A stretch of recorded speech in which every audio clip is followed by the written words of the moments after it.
"I can't do this anymore," she said, her voice trembling but sharp, like glass scraping across the hardwood floor of our Dallas apartment. I froze mid-step, holding the unopened mail in one hand and a mug of coffee in the other. The words hung there, a heavy fog that didn't belong to any morning I'd known before. My chest tightened as I searched her face, desperate for the familiar warmth of the woman I married. But there was nothing. Just a strange emptiness, a cold calculation that made me realize, before even asking, that this wasn't just an argument, it was a declaration. Her name is Emily. I met her 10 years ago at a 4th of July cookout in Plano. She was wearing a sundress that caught the sunlight just right, the kind that made your heart skip a beat even before you talked. I, of course, was the awkward guy in a polo shirt, holding a plate of ribs like my life depended on it. Somewhere between burnt ends and sparkler smoke, we laughed too much, stayed too late, and wound up in a booth at Waffle House on Beltline, arguing over the merits of blueberry versus chocolate chip pancakes. That night, I knew she was different. Emily was magnetic. She had a laugh that could fill a room, but a stubborn streak that could rival any Texan pride. We moved fast, in that classic American romance way. Road trips to Austin for football games, tailgating with friends we barely knew, impromptu diner breakfasts at 2 a.m. She was all over my life, my apartment, my truck, even my playlist. And for a long time, it worked. We were the couple everyone called cute, the ones people joked about in Starbucks lines. But even in the best relationships, cracks start small. The first time I noticed something off, it was subtle. A hesitated glance at her phone when I walked into the kitchen, a quiet sigh when I mentioned family dinners, the way she seemed to be somewhere else, even when we were together. At first, I chalked it up to stress, her demanding job as an interior designer, my late nights managing accounts for the small IT firm I ran in Frisco. Life got busy, we were tired. But the cracks kept widening, and I could feel the coldness creeping in like ice under the door. Then there was her mother, Diane, sweet on the surface, but with a knack for planting seeds where they didn't belong. Diane had this idea of the perfect man for Emily, a responsible, successful guy that she decided Emily should meet. And Emily, ever the obedient daughter, listened. At first, it was casual, coffee here, the bar, lunch there, nothing serious. But then came the text messages she hid from me, the excuses to meet friends who weren't friends at all. It didn't feel right. My gut, honed over years of running my own business and dealing with all kinds of human nonsense, screamed. I tried talking. I asked about her days, about the lunches, about why she seemed distracted. She smiled, kissed me on the cheek, and said, "You worry too much, babe. Everything's fine." But in her eyes there was a flicker, just a shadow that I couldn't shake. And every time Diane popped into the picture with her knowing smiles and subtle nudges, that shadow grew. One night, I decided to follow my gut. It was late, past midnight, and Emily had claimed she was at a friend's for a girls' night. I drove past the address she'd texted. The lights were on, but I didn't see her car. Just as I was about to turn away, my phone buzzed with a message from an unknown number. "She's not where she says she is. Check the cafe on Main." My hands shook. I didn't know who to trust. I didn't reply. I drove straight home, heart pounding like a stadium drumline. Days turned into weeks. Every girls' night became suspect. Every missed call from Emily, a puzzle piece that didn't fit. I tried to ignore it, tried to believe that she was the woman I married, the one who once fell asleep in my arms after a road trip to Houston, who cried during the Super Bowl commercials because of some silly dog ad. But deep down, I knew the truth was lurking. Something was wrong, and I could feel it in my bones. Then came the phone call, her voice shaking, almost unrecognizable. I made a mistake. I froze. My first thought was that she had hurt herself, or worse, but the next words shattered everything. "I slept with someone. Mom arranged it. I'm pregnant, and I want you to be the father." For a moment, the world stopped. I gripped the edge of the counter, knuckles white. I wanted to laugh. I wanted to scream. I wanted to disappear. Emily's face was pale, eyes wide, desperate, and behind her, just faintly, I could see Diane's smug little grin as she peeked out from the doorway. It was all there. The setup, the betrayal, the manipulation. A family drama straight out of one of those reality shows I used to mock. But this was real. My mind flashed back to our wedding day, a small chapel in Denton with red brick walls and a white picket fence. Emily had looked radiant, tears in her eyes as we exchanged vows, promising to love each other through everything. I remembered the road trips we took, the late-night cookouts with friends, our first apartment with the old linoleum floor, and the cheap blinds we argued about painting. Everything had felt so genuine. How could it all unravel so completely? Even now, I can feel the tension of that moment. Emily's hands were trembling as she held my face, tears streaking down, pleading, "Please, just help me. Be the dad. I need you." Her words were heavy, weighted with guilt and fear, but they were also manipulative, I knew. This wasn't just about a baby, it was about control, about absolving herself while dragging me into a mess I never signed up for. I stepped back, trying to breathe, trying to process. The apartment felt too small, the walls pressing in, as if they were closing on the truth I was too afraid to face. And in that silence, one thought echoed louder than anything else. I had to know the whole story. Who was he? How long had it been going on? And most importantly, what did Emily really want from me now? The hints had been there all along. The late-night messages she deleted too quickly, the trips Diane insisted she take for networking, the subtle changes in Emily's tone when she spoke about her mother's suggestions. I had ignored them, blinded by love, by habit, by the life we built together. But love doesn't make betrayal invisible. It just makes the first signs easier to miss. I remember standing there, the mug of coffee forgotten on the counter, heart racing, staring at the woman who had shared my life for a decade. My mind raced with possibilities. Confront her now and risk losing everything in an explosion of emotion, or gather facts quietly and strike with clarity. My instincts screamed for caution, but the part of me that still loved her, the part that remembered midnight pancakes and rainy day football, hesitated. And then, almost as if on cue, my phone buzzed again. A picture. A blurry snapshot of Emily with the man her mother had chosen, laughing in a diner somewhere across town, her hand resting on his arm like they had been together for years. The timestamp showed it was just last night. My stomach churned. The coffee mug slipped from my hands, shattering on the tile floor. The sound echoed in the apartment, a harsh punctuation to the calm before the storm. That was the moment I realized. This wasn't a one-time mistake. This was a deliberate act. A collision of family pressure, personal desire, and manipulation that had been brewing under my nose. And for the first time in years, I felt the cold clarity of knowing that my life had shifted irreversibly. Something had to be done. Something had to change. I didn't speak. Emily didn't speak. Diane, hovering in the doorway, seemed to savor the silence. And then I looked at Emily's face, the mixture of fear and hope, and I knew.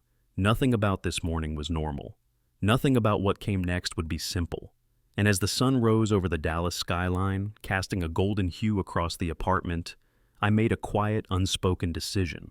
I would find out the truth. Every detail, every hidden lie, every thread that had led to this moment. And when I did, she wouldn't see it coming, not in a million years. The door clicked shut behind Diane, leaving just Emily and me. Her eyes glistened with unshed tears. Mine burned with something else. Resolve, the calm before the storm. And in that instant I realized the next step wasn't about love or forgiveness or even anger. It was about uncovering every secret, peeling back the layers, and facing the reality that had been shoved into our lives like an uninvited guest. Something tells me, though, that the storm is far from over. The days after that morning felt like wading through molasses. Every moment with Emily was a performance. She smiled, poured coffee, kissed my cheek, but the warmth was hollow. Her words were precise, measured, calculated. I could hear the unsaid echoing between each syllable. And me? I kept my own silence, watching, listening, recording, because instinct told me that the only way to survive this was to collect the truth like currency. I started small. A gas receipt here, a parking stub there. She claimed late nights at her office meant working overtime, but receipts didn't lie. One night, I found a crumpled Starbucks cup with a timestamp that didn't match her story. Another, a parking stub from a hotel 2 towns over, tucked under her coat in the closet. Every small inconsistency was a spark, a thread leading me closer to the pattern I already feared. Her phone was the real challenge. She had always been private, meticulous with her messages, and now, more than ever. She used Face ID, deleted messages immediately, and had a dozen passwords for cloud storage that supposedly contained work files. I didn't confront her. I needed proof, not excuses. I synced her iMessage backups to my laptop while she was at a client meeting. It felt invasive, unethical even, but the adrenaline justified the means. And there it was, a chain of messages that made my stomach twist. Emily and a man named Jason, her mother's chosen candidate, texting late at night, making plans, sharing inside jokes. Innocent words on the surface, had a great time, can't wait for tomorrow.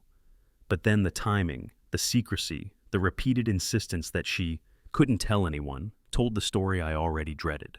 I began documenting everything. Every receipt, every timestamp, every suspicious text.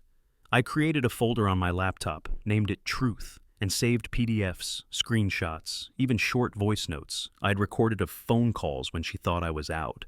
It was like assembling a jigsaw puzzle with pieces that didn't want to fit, but each piece confirmed what I had suspected all along.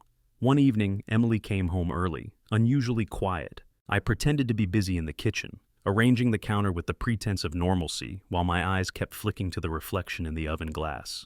She set her bag down, paused, then stepped into the living room with that same look I hated, an almost apologetic gaze paired with a subtle attempt at persuasion.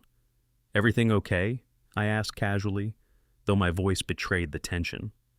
"Yeah, just tired," she said, perching on the couch and picking at her nails. "Long day?" I nodded, watching her from the corner of my eye. My laptop was open, the folder ready, the screen dark. A silent predator waiting. That night, I found more. A bank statement with a hotel charge I hadn't authorized, time-stamped at 11:43 p.m., precisely when she had claimed to be home watching Netflix. A credit card bill with a dinner receipt for two at a place neither of us had visited. And the kicker, a friend's tip via text that Emily had been spotted at a boutique in Uptown with Jason, laughing and holding hands. The kind of casual intimacy couples exhibit when the rest of the world doesn't matter. Each revelation added layers to the betrayal, but I didn't confront her yet. There's a difference between suspicion and undeniable proof, and I was determined to cross that line with irrefutable evidence. Then came the envelope, no return address. Thick cardstock, formal-looking. I opened it carefully, half expecting a prank. Inside was a DNA test kit. A single sheet of instructions accompanied it, marked with a single sentence scrawled at the top. "For the baby. Decide who will be responsible." I felt my pulse hammering against my ribs. The message was anonymous, but the implication was crystal clear. Someone knew. Someone had tipped off the existence of this baby, this pregnancy, this unnatural arrangement. And now, the responsibility, or the manipulation, was landing squarely on me. I set the envelope down, staring at it for hours, weighing the decision. Take the test and know the truth, or ignore it and live in a bubble of uncertainty. But the evidence was mounting too quickly, too dangerously. Ignoring it would be pretending, and pretending would make me complicit in her deception. I started keeping a meticulous log of her activities. Times she left the house, excuses she gave, phone calls she received. I noticed patterns. Wednesdays, for instance, were always yoga nights, but gas receipts proved trips across town to meet Jason.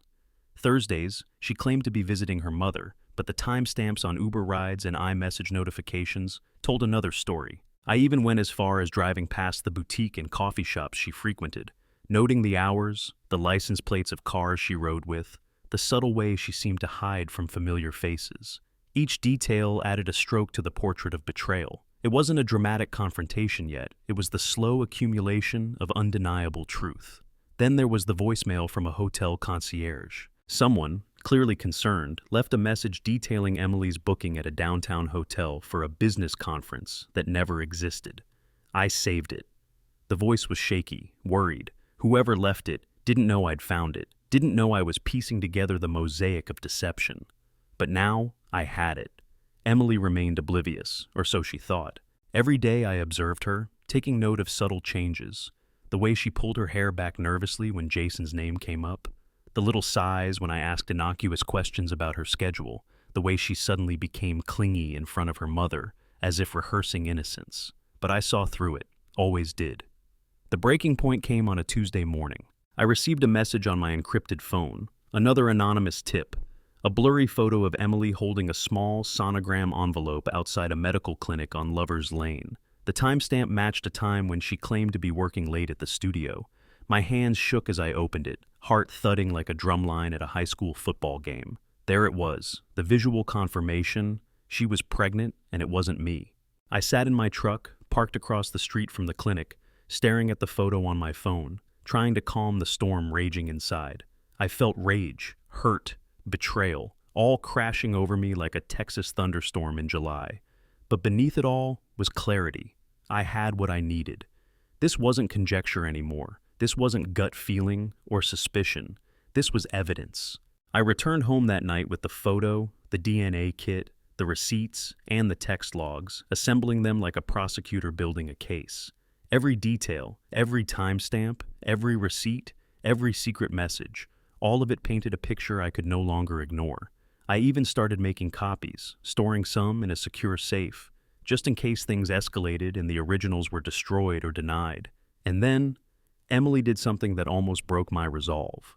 She came into the living room that night, hands trembling, eyes red. "Please," she whispered, "I just want you to be the dad. I need you." I didn't reply. I didn't move. My eyes met hers, and I could see the familiar fear, the calculated desperation. But I also saw the truth staring back at me. She was lying to save herself, trying to manipulate me, trying to rewrite the past with words that couldn't undo reality. I placed the stack of evidence on the kitchen table and let it sit between us. The room was silent except for the faint hum of the refrigerator. Every item screamed betrayal louder than any shouted argument ever could. And in that silence, I realized something. I now held the power. Knowledge was mine, and with it came the responsibility to decide the next move. I picked up the DNA kit, turning it over in my hands. Emily's eyes followed, pleading, terrified. She didn't say a word. She couldn't. The weight of the truth pressed down on both of us, unspoken but undeniable. Every action, every lie, every manipulation had led us here. And as I set the kit back on the table, I knew one thing. The next confrontation wouldn't be quiet. It wouldn't be subtle. This wasn't just about secrets anymore. It was about accountability, exposure, and the unmasking of the reality Emily had tried so desperately to hide. The photograph, the receipts, the text logs, they weren't just evidence. They were the blueprint for the storm that was about to hit, and I was ready. I leaned back, letting the silence stretch, knowing that tomorrow, everything would change. There would be no pretending, no excuses, no manipulated tears to distract from the truth. The pieces were in place, the puzzle assembled, and all that remained was the moment of revelation. Emily sat across from me, the anxiety etched into her features, and for the first time in weeks, I felt the cold thrill of certainty. The evidence had transformed suspicion into reality. The betrayal was undeniable, and I could see the exact instant in her eyes when she realized I had discovered everything. The calm before the storm. The morning sun spilled across the hardwood floors of our living room, but it felt nothing like warmth. It was harsh, accusatory, a spotlight on the evidence I'd laid out the night before. Emily sat on the couch, knees pulled together, hands fidgeting with the edge of her sweater. The DNA kit, the sonogram photo, the receipts, they were all in the center of the table, glaring at her like silent witnesses. I took a deep breath and said nothing at first. Let her stew. Let her feel the weight of everything she'd done, now physically present in front of her. Then I started. "Emily, we need to talk." My voice was calm, but it carried the kind of authority that shuts down any pretense. Her eyes darted to the DNA kit. "Please, just don't..." She trailed off, her usual confidence gone, replaced by fear. I shook my head. "No more hiding, no more lies. I have every text, every receipt, every hotel statement, and I have this." I held up the sonogram photo. Her eyes widened, a flicker of panic crossing her face. "This isn't a mistake, is it?" Emily swallowed hard. She opened her mouth, but the words died before they could leave her lips. That's when I knew. She was cornered. She couldn't gaslight me, couldn't manipulate me, couldn't rewrite reality this time. I went through it methodically. The late nights, the fake business trips, the unexplained parking stubs, the Starbucks cup at 11:30 p.m., the boutique visits, every single inconsistency laid bare. Each piece of evidence punctuated my sentences like a drum beat. "You lied. I said simply. No shouting, no dramatic flair, just a statement, cold and factual. Not once, not twice, every single day for months. Emily's hands clenched together. I didn't mean for it to happen like this, she whispered. You have to understand, my mom, I cut her off. Your mom picked him for you, chose him, and you went along with it. And now you're asking me to be the dad, to participate in this farce. She flinched, like the words had struck her physically. I'm scared. I didn't know who else to turn to. I pulled out my phone and played a voicemail from the hotel concierge, detailing Emily's stay downtown under the guise of a business conference. Her face drained of color. Then I showed her the anonymous tip with the blurry photo outside the medical clinic. These aren't rumors, Emily. These are facts. The room felt smaller, the walls closing in. I could hear my own heartbeat over the low hum of the refrigerator. Emily tried to speak, tried to explain, but the words were weak, hesitant, meaningless against the mountain of proof. I trusted you, I said finally, voice breaking the tension. I thought we were partners. I thought we were building a life together. And you built a secret life on the side. Her shoulders shook. I'm sorry. I know I messed up. I want you to help. Please, just this once, help me. Be the dad. I stood up, towering over her, the silence stretching long enough to make her squirm. Do you understand what you're asking? You're asking me to pretend, to erase months of lies, deception, betrayal, and act like it never happened. Do you think that's something I can just do? Her tears were real now, not the practiced kind. She was sobbing, gripping her knees, rocking back and forth, but the evidence didn't care, the receipts didn't care, the DNA kit didn't care. Reality didn't care about her excuses. That's when I knew it had to become public. If this was going to be resolved, if she was going to face accountability, it had to be witnessed. I arranged a lunch at our favorite diner, the one where we'd had our first date. I requested a private booth, but asked the manager to let a couple of our mutual friends be present, as silent witnesses, and I invited her mother. She deserved to see the consequences too. Emily arrived, trying to compose herself, wearing a business casual dress that made her look like she hadn't aged a day since the affair began. She smiled weakly at our friends, who, by the way, were already there, coffee in hand, trying to act casual while their eyes darted between her and me.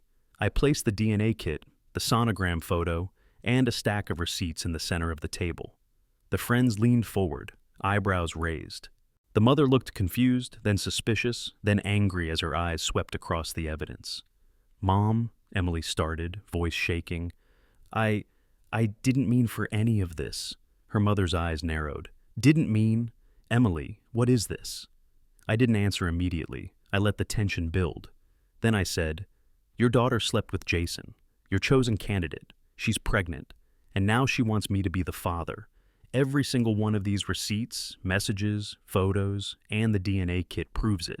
The mother gasped, covering her mouth with her hand. Our friends exchanged looks, disbelief written on their faces. The waitress, who had overheard snippets of the conversation, paused mid-step, staring at the scene like she was witnessing a drama unfold in real time. Emily's face was pale, her hands shaking. She opened her mouth to speak, but the mother interrupted. How could you do this, Emily? How could you betray not just him, but me too? Emily's words faltered. I didn't know what else to do. I stood, voice calm but ice cold. This isn't just between us anymore. Everyone here sees it. Everyone here knows the truth. You can't gaslight me. You can't hide. You can't rewrite history. You are accountable, and I will not pretend this didn't happen. The mother, now visibly shaking with anger, picked up one of the receipts. Emily, is this true? Are you telling me? Emily broke down completely. Yes, I slept with him. I'm pregnant. I want him to help me. Please. The friends looked away, uncomfortable but riveted.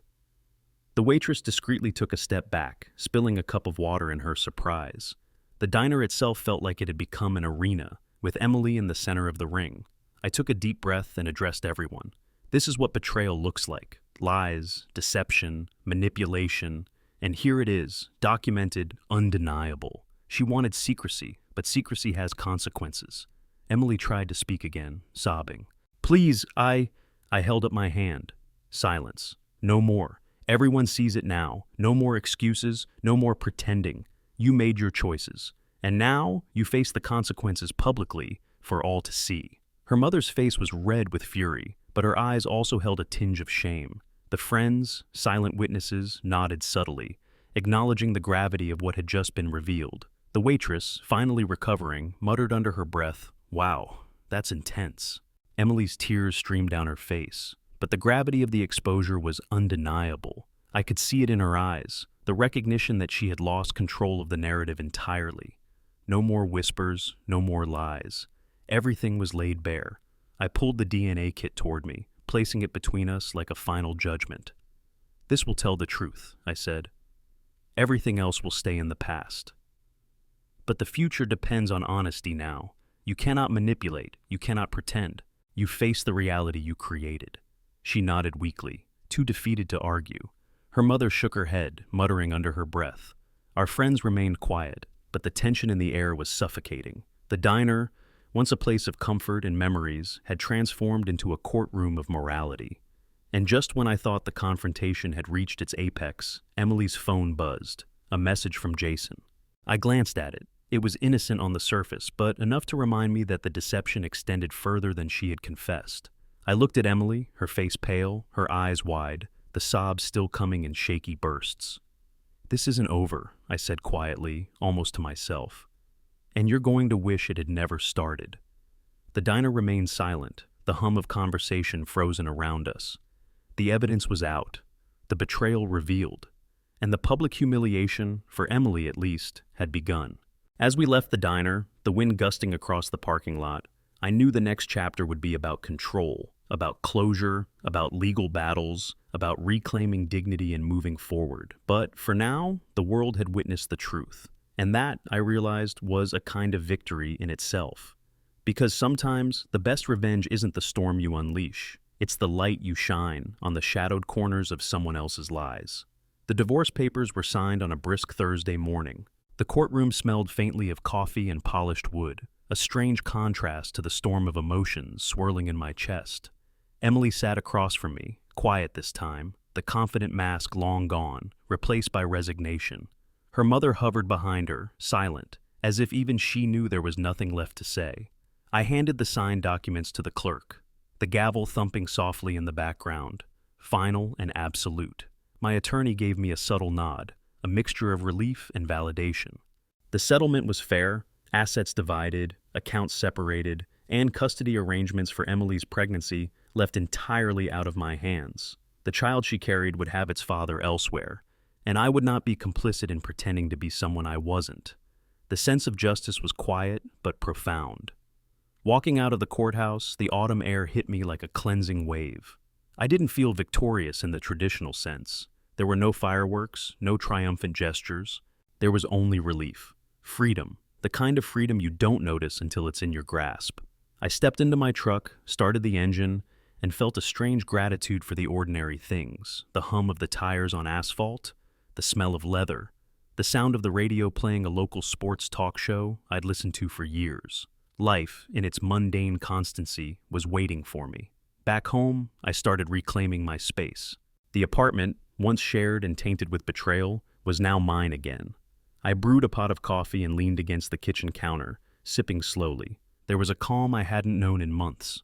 For breakfast, I made pancakes, the simple, thick kind that stick together and remind you of Sunday mornings spent at greasy diners with syrup running down your fingers. I stacked them high, butter melting into the golden layers, and poured a glass of orange juice. The act felt almost ceremonial, a small assertion that I could still find pleasure in life, even after betrayal. Later, I stepped out onto the porch, a Bud Light in hand, watching the sun dip behind the trees lining the cul-de-sac. Across the street, the neighborhood continued its rhythm, kids riding bikes, sprinklers spraying lawns, the faint sound of a football game on someone's TV. I allowed myself a smile, genuine this time. The chaos of the last months had faded into something manageable, something I could navigate without losing my equilibrium. Over the next few weeks, I set routines, morning jogs around the block, coffee at the corner diner where the staff knew me by name, a weekly cookout in the backyard with friends who had stood by me during the diner confrontation. I even put together a small garden on the balcony, growing tomatoes and herbs, a reminder that life, like soil, could still nurture growth even after it had been trampled. There were moments, of course, when the past crept back. A voicemail from Emily, apologetic and desperate, or a Facebook update about her pregnancy, smiling with a man who wasn't me. I felt a flicker of anger, a pang of loss, but I didn't allow it to consume me. Instead, I focused on the tangible, the little victories of everyday life, the laughter of friends at the BBQ, the way the morning sun hit the maple tree just right. I also started attending therapy, something I had resisted before. The sessions weren't about revenge or rehashing the betrayal endlessly. They were about understanding my own boundaries, my own needs, and how to rebuild trust in myself. I wrote in a journal, sometimes long, reflective entries about fear, anger, hope, and eventually gratitude. Each line helped me release a piece of the pain that had lodged in my chest, freeing me for the life I was reclaiming. One evening, I flipped on ESPN, the pre-game chatter filling the living room, and I let myself relax. The TV played a college football game, the commentators' voices a comforting drone against the backdrop of my reclaimed home. My phone buzzed, another message from a friend checking in, asking if I wanted to grab dinner. I replied yes, smiled at the thought of a normal conversation with someone who didn't carry a history of lies. The world had moved on, and so had I. Emily and her circle were no longer a presence in my daily life. There was no need for grand revenge. Life itself had been the arbiter. The public confrontation, the diner scene, the courtroom, it all had served its purpose. They had seen the truth, and I had seen closure. Sometimes, justice isn't about drama. It's about living well and letting the universe handle the rest.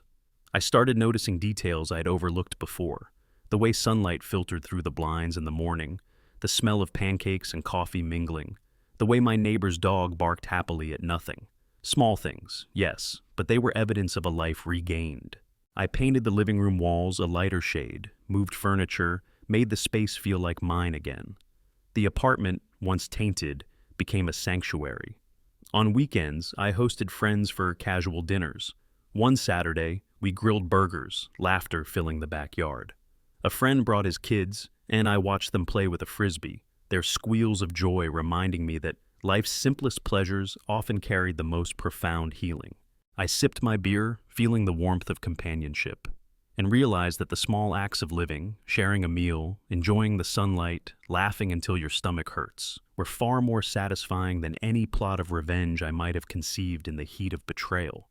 I even started volunteering at a local community center, Benender, helping organize a youth mentorship program.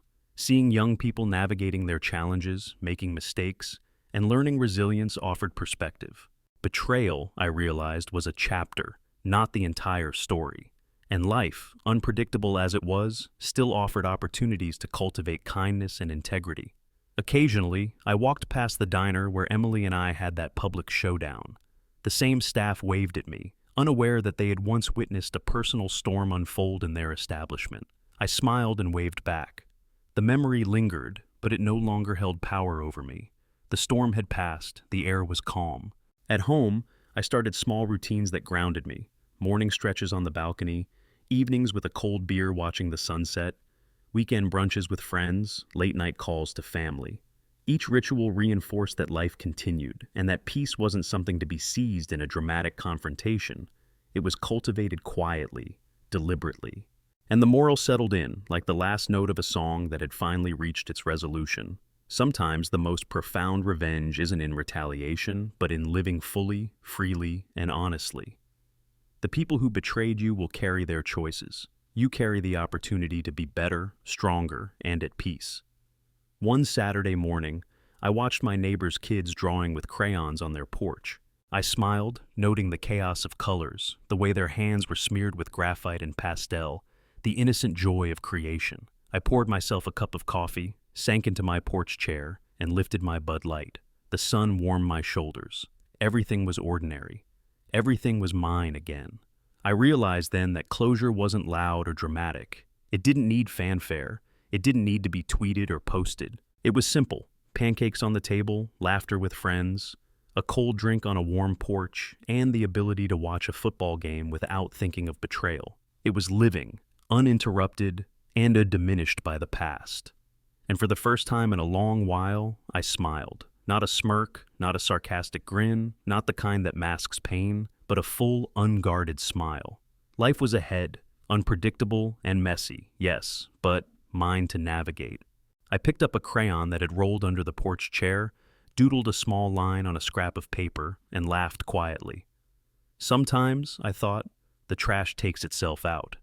It was a lesson learned, a chapter closed, and a future reclaimed. And that, more than any revenge, more than any confrontation, was the kind of victory worth having.